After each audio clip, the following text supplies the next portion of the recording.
Move it. 20 from Mr. Room. Yes. Yes. Yes.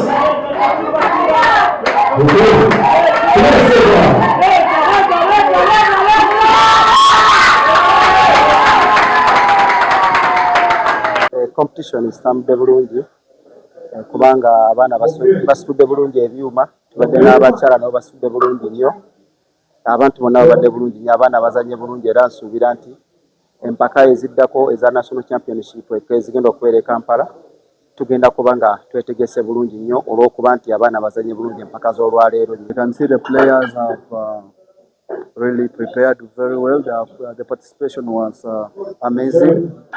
And when we see the turn up of the supporters, they are also cheering. That gives us like more effort and more hope that powerlifting will go up in the Western region. It will grow more and all over Uganda and maybe all over the world. It will be doing very, very well.